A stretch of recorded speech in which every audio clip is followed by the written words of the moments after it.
ఆదికాండము 16వ అధ్యాయంలో ఉన్న 16 వచనములు. అబ్రాము భార్య అయిన సారయి అతనికి పిల్లలు కనలేదు. ఆమెకు హాగరు అను ఐగుప్తీయురాలైన దాసియుండెను. కాగా సారయి, ఇదిగో నేను పిల్లలు కనకుండా యెహోవా చేసియున్నాడు. నీవు దయచేసి నా దాసితో పొమ్ము, ఒకవేళ ఆమె వలన నాకు సంతానము కలుగువచ్చునని అబ్రాముతో చెప్పెను. అబ్రాము సారాయి మాట వినెను.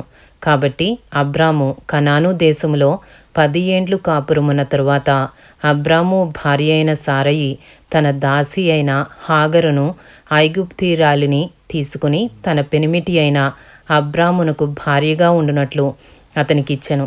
అతడు హాగరుతో పోయినప్పుడు అది గర్భవతి ఆయెను. అది తాను గర్భవతినైతినని తెలుసుకునినప్పుడు దాని యజమానురాలు దాని దృష్టికి నీచమైనదాయెను. అప్పుడు సారయి, నా ఉసురు నీకు తగులును, నేనే నా దాసిని నీ కౌగిటికిచ్చిన తరువాత తాను గర్భవతినైతినని తెలుసుకునినప్పుడు నేను దాని దృష్టికి నీచమైన దాననైతిని. నాకును నీకును యెహోవా న్యాయము తీర్చునుగాక అని అబ్రాముతో అనెను. అందుకు అబ్రాము, ఇదిగో నీ దాసి నీ చేతిలో ఉన్నది, నీ మనస్సు వచ్చినట్లు దాని చేయుమని సారయితో చెప్పెను. సారయి దాని శ్రమ పెట్టినందున ఆమె యొద్ద నుండి అది పారిపోగా యెహోవా దూత అరణ్యములో నీటి బుగ్గ యొద్ద అనగా షూరు మార్గములో బుగ్గ యొద్ద ఆమెను కనుగొని, సారయి దాసివైన హాగరు, ఎక్కడి నుండి వచ్చితివి, ఎక్కడికి వెళ్ళుచున్నావని అడిగినందుకు అది నా యజమానురాలైన సారయి యొద్ద నుండి పారిపోవుచున్నానెనను.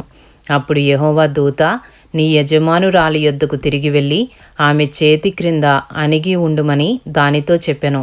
మరియు యెహోవా దూత, నీ సంతానమును నిశ్చయముగా విస్తరింపజేసెదను, అది లెక్కింప వీలు లేనంతగా విస్తారమవునని దానితో చెప్పెను.